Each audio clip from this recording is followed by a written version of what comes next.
Hey guys, I'm doing the sacral chakra today, and I just wanted to say thank you guys so much for rocking with me through this chakra series, and I'm interested to see where this takes us, honestly. The sacral chakra, which is in this area, and it's the color orange, is my main chakra. So this is like kind of a big deal for me. I love this chakra because it's the chakra that made me come into my own alignment, my own like awareness of myself. This chakra is about creativity, emotions, and sexuality. It's connected to our reproductive system, our sexuality. It's also connected to our relationships, our emotions, our creativity, and our sense of adventure, right? So being spontaneous. In a spiritual context, it connects our pleasure to our passion. Let's say if you're a creative, being able to experience joy while you create, right? Because even creatives who do this work as, you know, we're creatives, but we make this into our work, that sometimes the joy can be pulled away from it, right? Especially if you're trying to make money, you're trying to make a living, you're trying to create stability, right? That instead of being able to experience the joy that we're supposed to be feeling behind it, we feel, you know, anxiety, worry, stress, worried about people judging us or people being opinionated about our creativity. I need to be enjoying my creativity. I need to be embracing my emotions, embracing my relationships, embracing my sexuality, right? I need to be embracing all parts of myself. This is the part of us that can increase our creativity, and it's also the area where a lot of our emotions can be repressed. Let's say if I'm a creative person and but somewhere along the line my voice had been silenced, it's going to be hard for me to get to that creative part of me because all that repressed emotion, all that sadness, all that lack of joy and happiness I have repressed. It's kind of like a burying, that's what it's called. That's the word I'm looking for. We can bury our creativity under unhealed emotions, under unhealthy relationships that we have connected ourselves to, right? Or have been placed in our life. Our inability to be able to see ourselves fully, especially if we've experienced sexual abuse or trauma in this area, right? This is a big area for those women and men who have experienced sexual trauma. It's hard for us to sometimes tap into that creativity because our creativity is in the same area where that trauma happened at, right? So that repressed emotion has now buried my creativity. And it's hard for me to get to my creativity because I got so much trauma around that area. Sexual trauma and trauma in general is one of the spiritual imbalances that impact our sacral chakra. Being closed off, scared to be spontaneous, maybe not knowing how to be, worried about being able to take risks, like, oh, I can't do that because, you know, this is gonna happen and this is gonna happen, this is gonna happen. Scared to be able to take a leap of faith, right? Now, granted, planning is important, and, you know, I'm learning that I like things to be planned too, so it's not that we can't plan, but learning how to allow things to flow as well. So being in flow, which is funny because the element for this chakra is water. So being in flow, when we're in flow, we create. When we're in flow, we love easier. When we're in flow, our true self just comes to the surface. Right? It's usually when we're trying to restrict and being rigid around ourselves that we kind of miss ourselves in the process, right? And then we done took on this person's energy and this person's energy, and now we don't know if I'm them or they're me or where I fall in at. This is where we can really ground ourselves in who we are and who we are created to be. The next imbalance is being uncomfortable in your own body, right? So it goes back to what I just said, that we have to learn who we are, how we show up. I mean, all the chakras are about that, but very important, because this is where our imagination is housed. This is where our creativity is housed. So my creativity is different from your creativity, but that's what makes us so unique. That the way that I see the world may be different from the way that you see the world, but you can give me insight and perspective, and so can I, through our creativity and our imagination, and the way that we show up in relationships, and our sexuality as well. The last one is shame around our sexuality. Who you are is who you are, and you have to show up as you. You can't cosplay as somebody else and expect your true self to come to surface. That a lot of us have shame around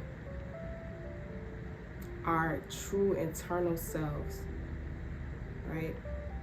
And then that also can block us from being able to feel good about ourselves, be happy with ourselves, because of the trauma that happened in that area, because of the lack of creativity that we don't have access to, because of the emotions that we have pushed and repressed over the years, over and over and over again, that we've lost ourselves in the process. This is the part of our body that we can have a lot of shame in. And it just sits, in our hips. You ever notice like your lower back be hurting, or your hips feel really heavy, especially for, women, when we get, especially like around our periods and stuff, that we feel that heaviness, right? Because there's so much that is being held in this area right here. This is so important. And because the physical imbalances, I'm gonna share a little bit about my physical imbalances, but the physical imbalances are issues with menstrual cycles and menstrual cramps. So if you have a heavy flow, there may be some healing that you need to do around this area. If you experience UTIs constantly, or just even other bacterial concerns, this is an area you have to heal. A lot of times we be scared to have these conversations, but we need to have these conversations, because it's not only just a physical, you need to keep yourself clean. There's an internal cleansing that has to happen, right? It goes hand in hand. That you may spiritually be imbalanced, and that's causing you to have UTIs, and your cramps are out of control, and you're in pain all the time, or you're hypersexual, right? That's an imbalance. That you're having sex to kind of fill the void, right? Or doing other things to fill the void of the trauma that has been caused in this area by unwanted people, unwanted touch, unwanted situations coming in and forcing themselves in this area. Our bodies carry the score, right? Our bodies remember. It's not until we heal our bodies that our body is able to release that and forgive that situation, right? And forgiveness might have to be a whole other thing, because I know, especially when we talk about sexual trauma or just trauma in general, forgiveness is a hard place to start at, so we ain't gonna start there. But to be able to heal, to even be able to acknowledge that trauma happened in this area in a way that made you feel unsafe. Because to some degree, when we're healing our chakras, we're really helping our body to come into safety. We're learning about ourselves, and we're teaching our body what is safe. Because a lot of things that we have been put in, they were unsafe. Some of the other imbalances, like I said, lower back pain, pelvic pain, bladder, kidneys, ovarian cysts, fibroids, and issues with glands. And so I'll share a little bit. When I found out about me having fibroids, it was 2021 when I found out I had fibroids. I had the IUD or whatever, and I went to the doctor, and the doctor was like, take birth control to help reset your IUD, which is stupid. But whatever the case, I tried to do that. But mind you, I went there to get my IUD removed. And so that was supposed to, before I removed it, she wanted me to try this. So I tried it. And then the next time I went back to get it removed, because I was like, no, let's just go ahead and remove it. It was only a month. And when I went back to go remove it, they couldn't find the strings to take the IUD out. And then I had to do a ultrasound. You know, there's a vaginal ultrasound, not for babies, but just for a vaginal ultrasound, and they found out I had a fibroid. I was like, at the time, that one was like this big, right? And so I had to get surgery to get it taken out, but they were only able to get it to right here. I had really, really heavy bleeding. And so, anyways, time goes past. The next year, I go back, and not only do I have more fibroids, but one of the fibroids, the one that had got cut down, is like the size of a potato.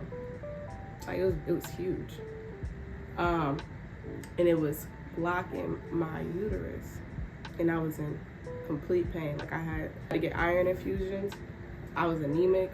It was so bad. During that time, I was just trying to figure out, like, where are these fibroids coming from, right? And I mean, I kind of was dabbling in chakra work. My spiritual advisor, she was like, it's connected to your emotions. Like, yes, the food that I eat, but the food that I eat is a direct reflection of how I feel.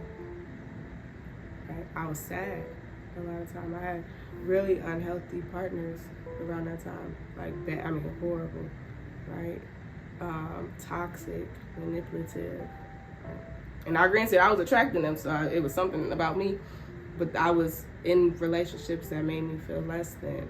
I, lacked self-worth. I was not confident in myself and in my abilities, especially not in my creativity, right? I couldn't even, I was kind of creative, but I was even more restricted at that time just because I had all this going on. I couldn't even focus on even wanting to be creative. She had told me, you're holding on to too much emotion. You have to release that. And at first I'm like, no, I'm doing this work. Well, I thought it was. I'm doing this work. I'm trying this. I'm meeting with you. I don't understand what's happening. So at the time, I had a really unhealthy relationship that I was connected to. I went into surgery, and I just remember thinking, and this was for the big one that was connected to the uterus. I went into surgery, and I just did not feel good. I did not feel good. And when I woke up, they had me in this shit. I was sitting up. I was pissed. I was sitting up, and I'm like, why am I sitting up when I come to? And the doctor comes and was like, so interesting. We tried to take your fibroid out, but half of the fibroid was soft, and they got that part out. But the other half of the fibroid was hard. I should have mentioned this before. Fibroids are non-cancerous tissues that can grow, and it can come from unhealthy foods and unhealthy emotions, right? And it's funny because if you look it up, they sometimes can look like faces too. So if you look it up, they can grow hair and stuff like that, and they form in your reproductive area. So I should have mentioned that at the beginning. She said one side was soft and the other one was hard. They couldn't get the hard part out. So they was like, it could stay in there. She was like, but I would recommend that you come back in 2 weeks and we can get the other part out. And I was like, so I'm like, hard? Why would one side be hard and the other side be soft? And I thought, and I said, I've been repressing these emotions to the point where I can't even get my fibroid completely removed because half of me is soft, and there's another part of me, the part that I'm overlooking, that's hard and has anger and frustration, and I need to release her, right? I need to release this toxin that's in my body. Over those 2 weeks, I did a lot of healing, like writing, meditating, praying, right? And even when I went back into surgery, that's the second time, completely different. The way that people greeted me was different. When I woke back up, they had me on a bed laying down comfortably, right? Like it was night and day. And when I went back in, they had no issue getting that fibroid completely removed. Now I still have small ones in there, but that's why I'm doing this work, right? That the more creative I am, the more expressive I am, the more that I communicate my emotions, the relationships that I am connected to, making sure that they're healthy, making sure that they are a good reflection of me, right? Making sure that my sexual area is healthy, right? That I'm not letting things that are unsafe come into it, right? Even unsafe emotions come into it. It's going to help remove those things. Along with my healthy eating, I had to make a change. And that's what I be talking about when I say it's better for us to deal with it in the emotional context, because if we don't deal with it in the emotional context, God is going to bring it to the physical.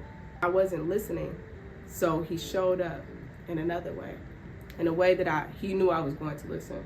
And so my fibroids are a constant reminder that change needs to happen, that until I see these things completely gone, right? And furthermore, but like, this is my constant reminder of I need to heal, I need to release, I need to be in my creative energy, because that is what my body needs to be her best self.